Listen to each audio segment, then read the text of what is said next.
Quero cumprimentar a todos com a paz do nosso Senhor Jesus Cristo. Amém. Desejo a todos que esse seja um momento abençoado, que você e a sua família sejam alcançados pelas bênçãos do Senhor Jesus. Eu, em primeiro lugar, eu agradeço a Deus por estar aqui na casa dele, para compartilhar um pouco da minha experiência e daquilo que Deus tem colocado no meu coração, para conversar um pouco com vocês hoje. O motivo de eu estar aqui, eu também tenho que agradecer ao Davi, meu noivo, futuro esposo, também porque foi ele que conversou, encontrou por irmão Luiz e a esposa dele, e acabou combinando aí, falando do meu trabalho. E esse trabalho também que eu tenho feito de palestras e alguns trabalhos com casais, também foi por intermédio do Davi, ele que me incentivou, Deus, por intermédio da vida dele, né, Deus direcionou para que a gente fizesse isso. E esse é um dos planos que a gente tem, de trabalhar com família e com casal, né, porque essa é uma área muito sensível, muito delicada da igreja, e a base da igreja é a família, é o casal. Então, Deus tem um cuidado muito grande, e é isso que Deus tem colocado no meu coração e no coração dele também. Também agradeço ao irmão Luiz e a sua esposa, a irmã Cleide, pelo convite, pela confiança depositada em nós. E o que eu venho conversar com vocês hoje, trazer para vocês hoje, que sirva de edificação e de alimento aí para a alma e para o espírito de vocês. Como o irmão Luiz falou, meu nome é Raquel, sou psicóloga, já trabalho há 7 anos na área, trabalho numa empresa, né, na parte organizacional, e também trabalho na clínica, né? Tenho a minha clínica, onde a gente realiza atendimento de família, de casais, também atendimento individual. Então, caso alguém queira, depois é só procurar a gente depois no final, se precisar de contato, alguma coisa assim. Eu sou membro da Igreja Evangélica Assembleia de Deus, né? Eu e o Davi. A igreja sede é o pastor Pedro, que é o nosso pastor presidente, e a congregação, o nosso pastor é o pastor Walter. Então, né, também agradecendo a eles por ter nos concedido esse momento de vir aqui conversar com vocês, de fazer, na verdade, uma palestra e mais um bate-papo, né, para a gente conversar um pouco e dialogar sobre algumas coisas que Deus tem colocado no meu coração para hoje. Então, para a gente começar, não sei aqui se vocês trouxeram a Bíblia. Quem trouxe, eu gostaria que você abrisse a Bíblia lá no livro de Eclesiastes, no capítulo 12. A gente vai ler alguns versículos que foi a base que Deus colocou no meu coração para a gente começar, para a gente conversar hoje. Então, livro de Salomão, Eclesiastes, capítulo 12.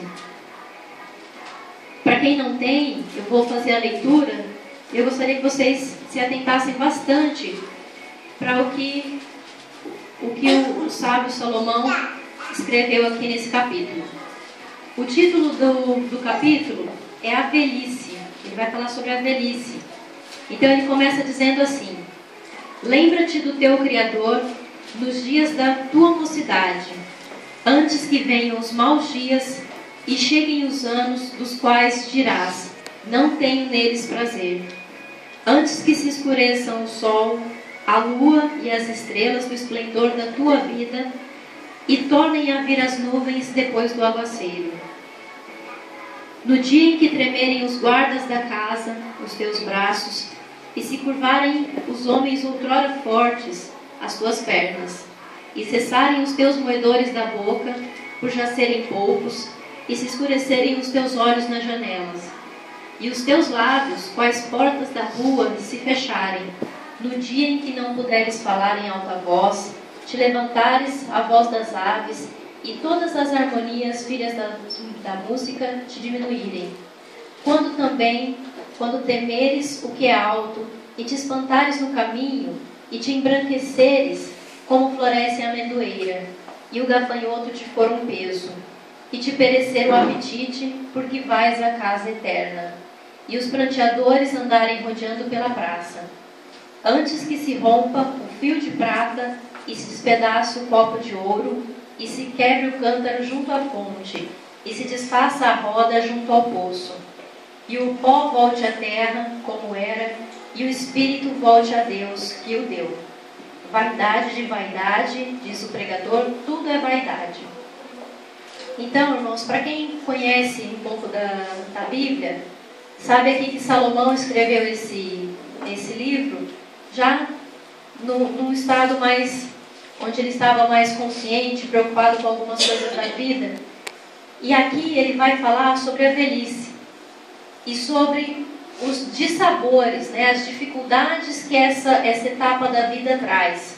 Então ele vai falar sobre o cansaço, o enfado, ele vai falar sobre, né, ele começa a descrever aqui, quando os seus braços estiverem fracos, as suas pernas estiverem fracas, e os seus olhos já não tiverem mais o mesmo vigor, e a sua voz também não tiver mais o mesmo vigor, e o seu coração parar. E antes que aconteça tudo isso, ele deixa esse aviso: lembra-te do teu Criador nos dias da tua mocidade, antes que venham esses dias e você diga, não tenho mais prazer, porque esse é o fim da vida. A partir de uma certa idade, as dificuldades vão aumentando, a própria condição física nossa vai diminuindo, a nossa capacidade de locomoção, de visão, audição, tudo vai ficando mais fraco, e a tendência do ser humano é morrer, né? É o corpo voltar ao pó e o espírito voltar a Deus. Esse é o fim dos dias. Então, por que eu trouxe esse versículo, né? E lembrando também lá de um versículo de Salmos 90, que diz assim, que o melhor dos dias, né, que os dias dos homens, né, ele começa dizendo assim, que os dias dos homens são 70 anos. E se algum por força, por robustez, chegar a 80 ou mais do que isso, ele vai acabar vivendo cansaço e enfado. Então o próprio salmista já falava isso, que Deus estabeleceu um limite de idade para o homem. Então, que a partir dessa data, 60, 70, 80 anos, você já sabe que naturalmente o envelhecimento e a morte estão cada dia mais perto, né? Então, por que eu trouxe esses versículos para iniciar a palestra, né? Por que eu trouxe para os irmãos refletirem sobre isso? Porque a vida, ela é curta, né? Você pensa assim, né? Às vezes a infância passa tão rápido, a juventude passa tão rápido, e às vezes você se casa e tem os afazeres da vida, e vem os filhos crescem, às vezes você não vê, não percebe, e quando você vê, chegou o final da vida, e aí você pensa, né? Às vezes você pode se questionar, o que eu fiz na minha vida? Será que valeu a pena? Né? Será que foi uma vida boa? Será que foi satisfatória? Será que eu fiz aquilo que Deus quis? Será que eu servi a Deus? Será que eu fiz o melhor para a minha família? Será que eu fiz o melhor para o meu esposo, para a minha esposa? Será que eu fiz o melhor para os meus filhos? Então, esse é o questionamento que eu gostaria de trazer para vocês. E alguém pode falar assim, 70 anos, né? Demora para passar. Às vezes, quem é jovem costuma achar assim, 70 anos demora para chegar. Mas não é verdade. A gente sabe que chegou nos 18 para frente, dali para frente parece que o tempo voa. E hoje em dia, então, é muito mais... esse tempo ele está sendo abreviado, né? A nossa percepção do tempo, a gente olha assim, agora há pouco era 7 horas da manhã, agora já é quase 8. O dia passou tão rápido e às vezes você não viu. Às vezes você não teve tempo de parar e dizer para o seu esposo, para a sua esposa que você o ama hoje, para o seu pai, para a sua mãe, para os seus filhos que você o ama. Então, e aí às vezes você acaba passando uma vida inteira sem dar valor àquilo que realmente é importante, né? Então, eu gostaria de começar a conversar com vocês trazendo esse versículo. E aí eu gostaria de falar assim também. A família, né, ela foi instituída por Deus. Lá no início, na criação do homem, Deus criou o homem, criou os animais, criou o jardim do Éden e criou o homem. E ele percebeu, ele observou que o homem não tinha companheira. E aí o próprio Deus fala, não é bom que o homem esteja só. Faria uma adjutora, uma companheira que esteja ao seu lado todos os dias. Então, a mulher foi criada para fazer companhia para o homem e o homem para dividir a sua vida também com a mulher. Então essa foi a lei de Deus estabelecido por Deus no início da criação, no início da humanidade. A família foi instituída por Deus, porque a única coisa que Deus viu que não era bom ali, Deus criou o sol, as estrelas, a lua, Ele criou a luz, e tudo que Ele criava, Ele dizia, isso é bom. Deus criou o céu e as estrelas, e Ele dizia, isso é bom. E viu Deus que era bom. E aí quando Ele vê o homem sozinho, solitário, quando Ele vê Adão sozinho, Ele diz, não é bom que o homem esteja só. Então a solidão que Adão estava ali, ele viu que não era boa. Então, pode alguém discordar e achar que não é verdade, mas o próprio Deus queria que Adão tivesse uma companhia, então por isso Ele criou o casal, o homem e a mulher, para terem uma caminhada juntos, compartilharem as alegrias, as dificuldades que a vida traz, terem os filhos, e essa família, né, o pai, a mãe e os filhos, ser a base da sociedade. A sociedade, a história da humanidade começou a partir dali, da criação do homem, da mulher e dos filhos de Adão. E começou toda a história da humanidade, o povoamento da humanidade começou ali. Então, a família é um projeto de Deus, é uma criação de Deus, e é por ela que nós estamos aqui nessa noite hoje, para a gente conversar um pouco, falar um pouco sobre relacionamento, sobre a família, e o que é importante para o casal. Então, eu trouxe aqui alguns passos, né, simples para a gente expor aqui, do que é importante quando a gente fala em intimidade de casal, intimidade conjugal. Né? Quais são os 5 pontos principais quando a gente fala disso? Então, o primeiro ponto quando a gente fala de intimidade conjugal é a intimidade intelectual. O que é essa intimidade intelectual? É você compartilhar aquilo que você pensa. Né? O intelecto, a gente está falando de pensamento, de razão. Por quê? O que acontece? O ser humano, a todo instante, ele está pensando. Né? A gente não vê, a gente não percebe, mas vocês estão aí sentados, né? Eu estou aqui falando, e constantemente na nossa cabeça os pensamentos vão passando e a gente vai pensando 1000 coisas, e a gente só consegue transmitir isso falando. Ninguém pode saber, a não ser Deus, o que vai aqui na minha mente. Ninguém aqui pode saber o que está passando na minha cabeça nesse momento, a não ser Deus. Então, por que eu falo de intimidade intelectual, de você compartilhar os seus pensamentos? Porque você, quando casou, você deixou de ser uma pessoa, né? Quer dizer, vocês deixaram de ser 2 pessoas individuais e passaram a ser um só. 2 corpos, né? Uma pessoa. Né? Então, vocês uniram as suas vidas e vocês decidiram compartilhar toda a vida de vocês. Então, como é que o seu esposo pode saber aquilo que você está pensando se você não falar?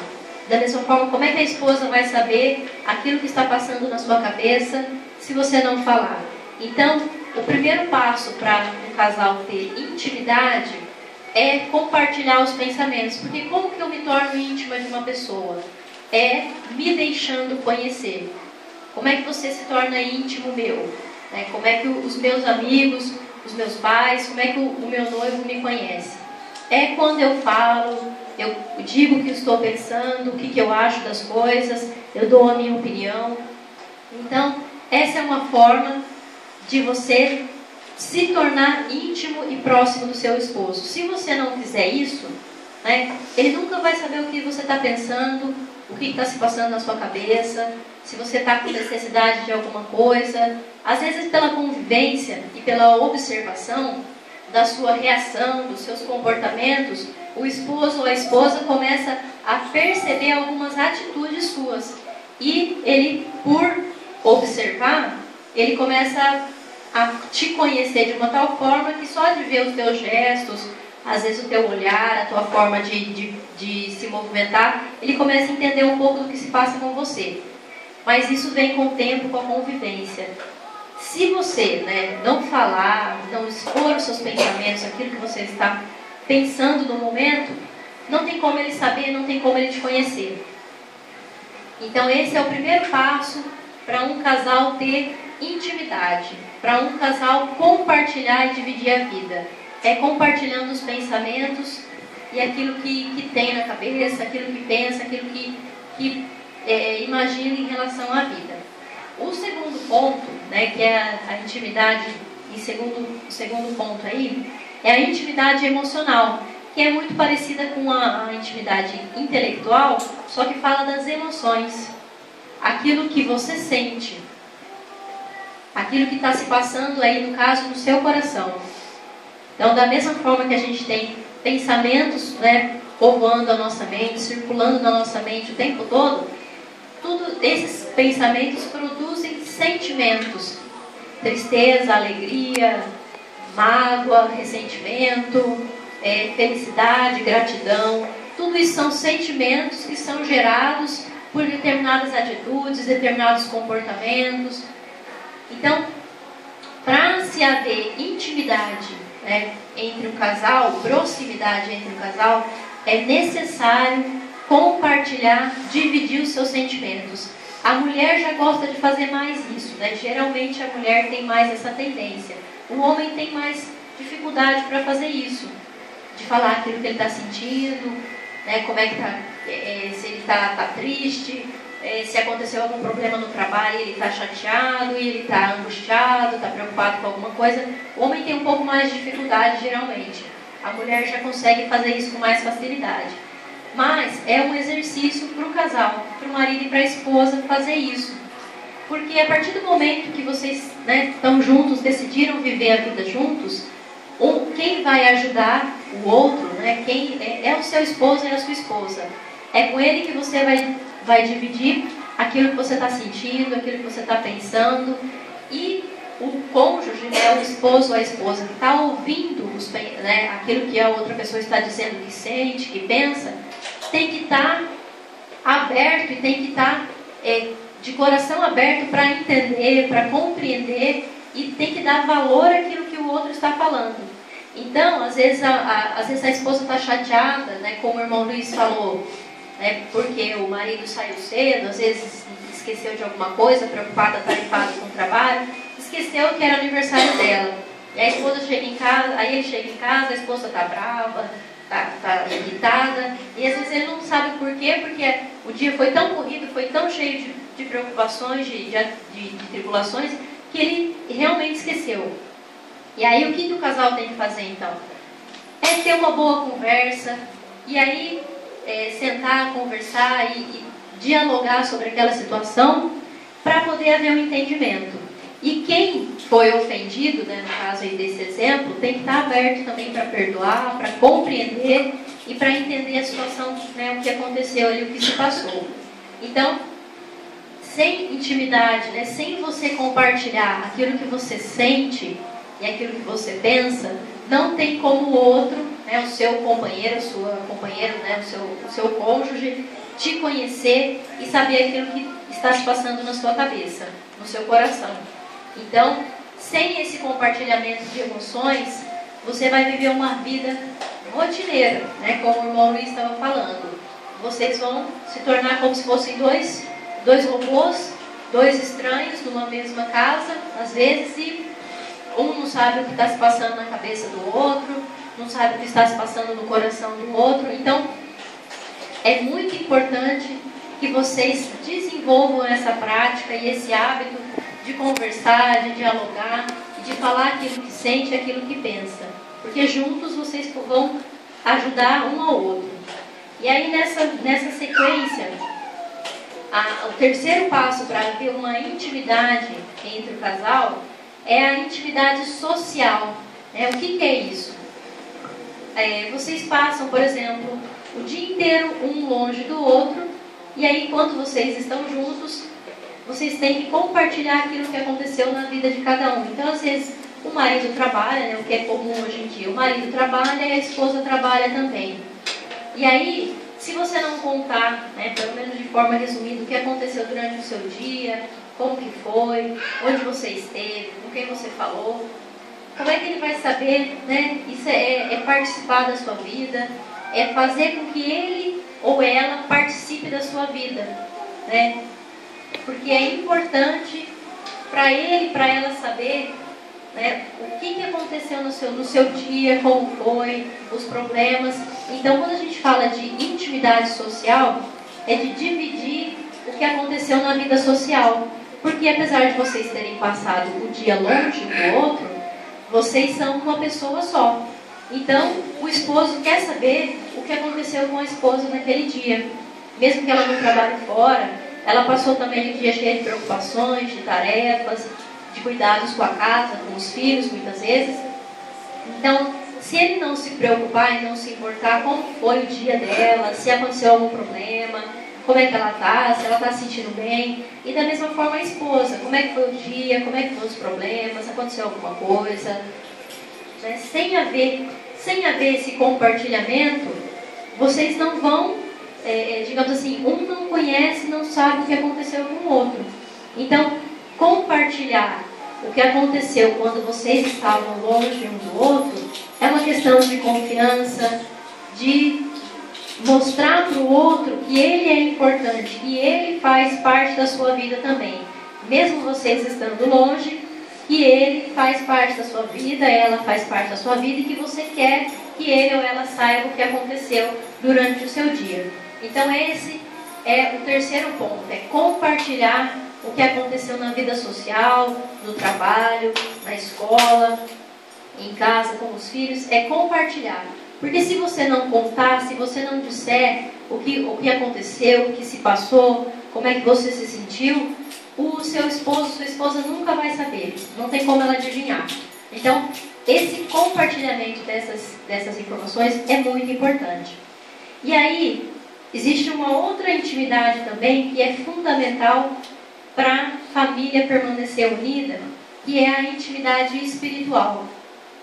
É quando o casal ora junto, busca a Deus junto, tem planos para a família junto no sentido espiritual.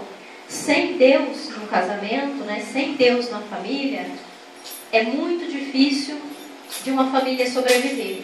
A gente vê hoje na sociedade muitos ataques para a família, né? Então, assim, as coisas acontecendo no mundo espiritual de uma determinada forma, que as famílias estão sendo destruídas, casamentos são desfeitos com uma facilidade muito grande, os filhos estão se perdendo, a gente vê aí a todo momento cada vez maior oferta de drogas, e isso, a família precisa ter um cuidado muito grande com os filhos para que isso não aconteça. E aí uma maneira muito eficaz de solucionar isso é a intimidade espiritual. É o casal buscar a Deus juntos pelo bem e pelo desenvolvimento da família. Então, por exemplo, passou o dia, passaram os problemas, você está sobrecarregado, está preocupado, angustiado, nervoso com alguma coisa que aconteceu, contou isso para a esposa, às vezes não tem o que humanamente você possa fazer, o que os dois possam fazer, mas Deus sempre pode resolver, Deus sempre pode entrar com providência, entrar com milagre. Então, quando as forças humanas já não resolvem mais, Deus é que vem para resolver.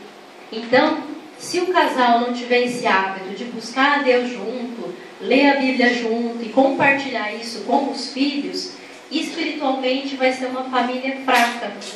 E uma família fraca espiritualmente, ela está mais suscetível, ela fica mais frágil aos ataques espirituais. Então, essa intimidade espiritual também é o quarto ponto fundamental para um casal permanecer junto, permanecer unido e feliz e ter um relacionamento bem sucedido. E o quinto ponto da intimidade, quando a gente fala de casal, é o ponto da intimidade sexual.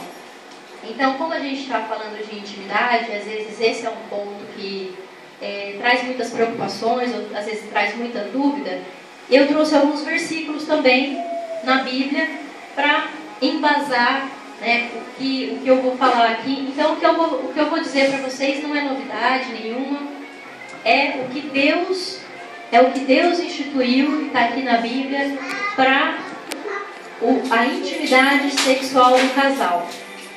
Então, eu vou perguntar para vocês, Quem criou o relacionamento sexual? Quem criou o sexo? Foi Deus. Foi Deus. E tudo que Deus fez é bom. Certo? Então, o sexo, né, Deus criou para ele ser parte da vida do casal. Deus criou para o relacionamento do marido e da esposa. Então, a vida sexual no casamento é algo natural, às vezes por questão de cultura, às vezes de pouco estudo, alguém pode achar assim que não. Antigamente isso acontecia muito, né?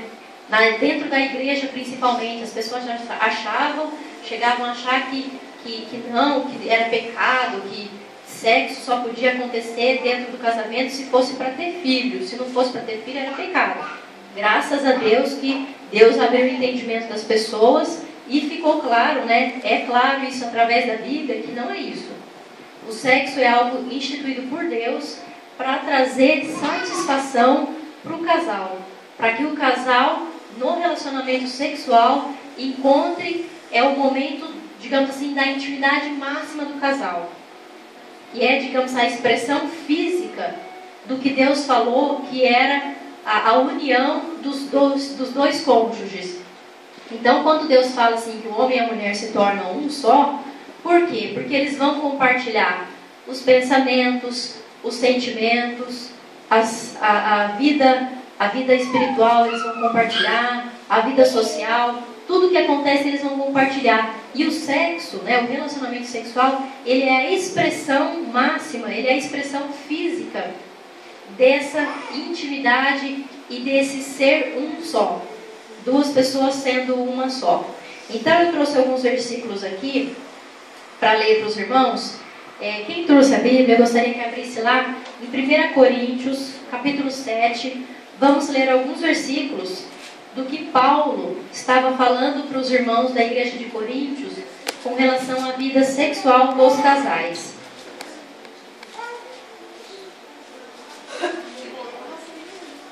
1 Coríntios, capítulo 7, a partir do versículo 1.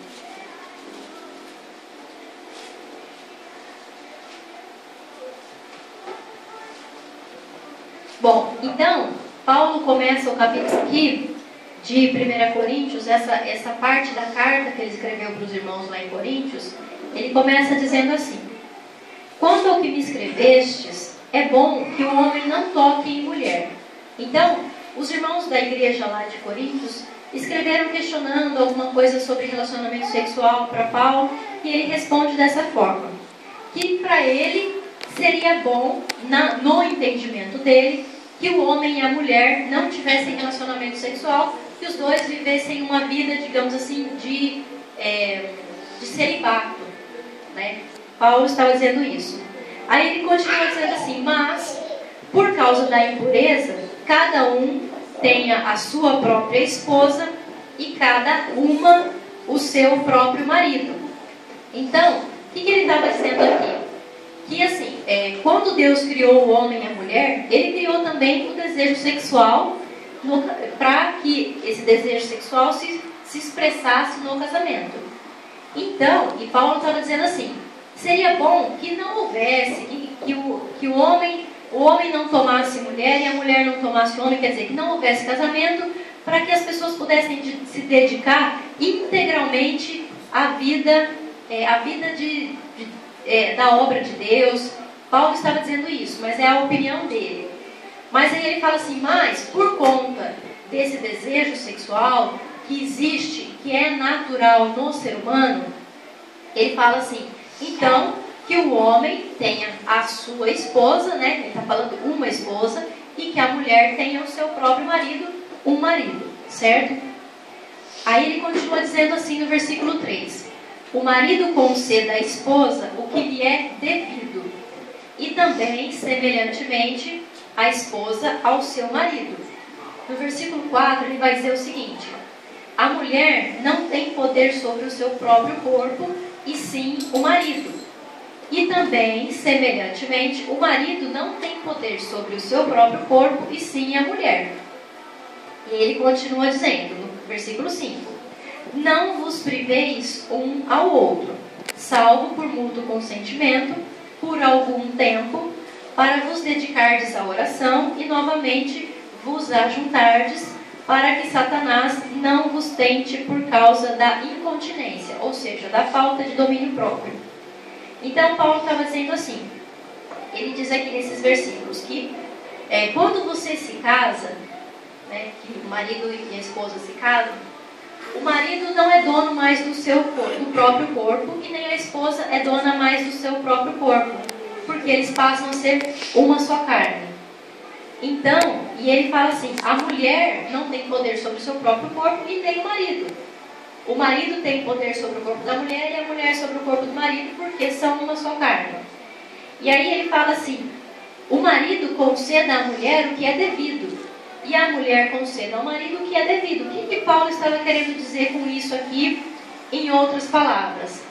No relacionamento sexual, a mulher tem o papel de satisfazer o homem sexualmente, e o homem tem o papel de satisfazer a mulher sexualmente.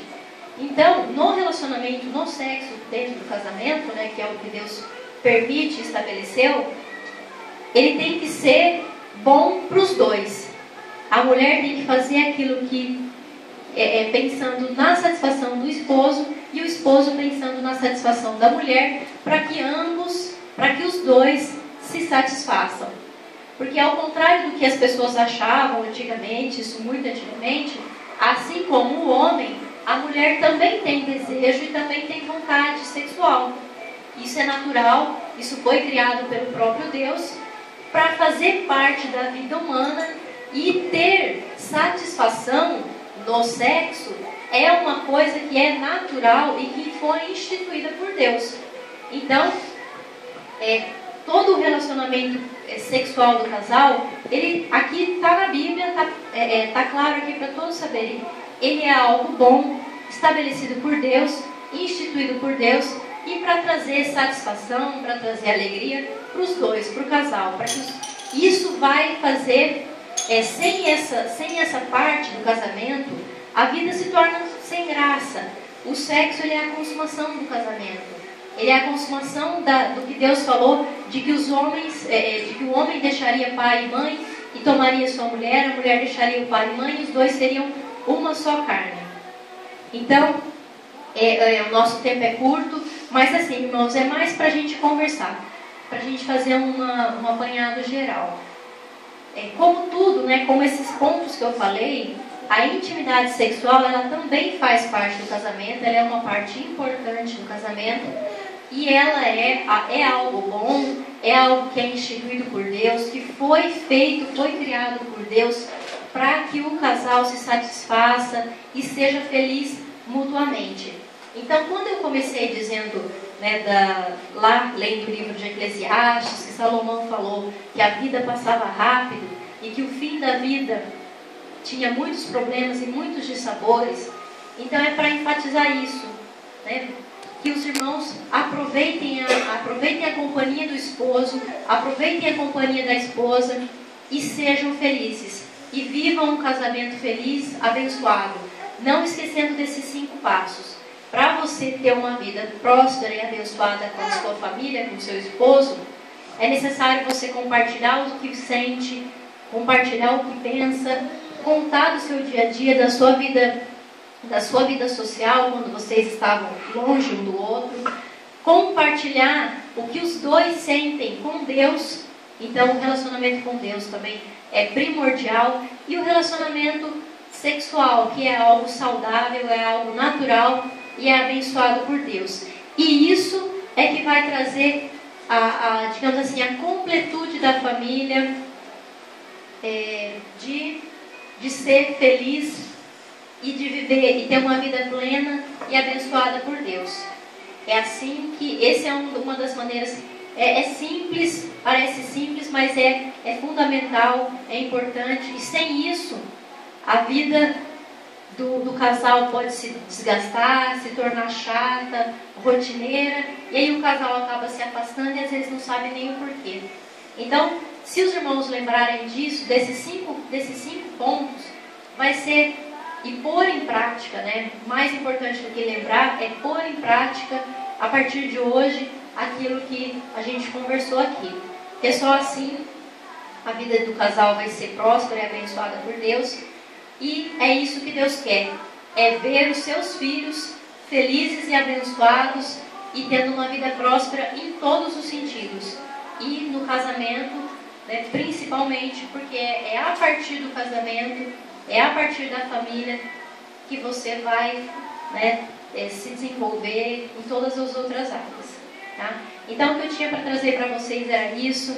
Espero que sirva de alimento, de conhecimento para vocês e que vocês façam um bom uso e que pelo menos alguma coisa seja proveitosa. E precisando também, querendo tirar alguma dúvida, a gente está à disposição. Obrigada a todos, que Deus abençoe.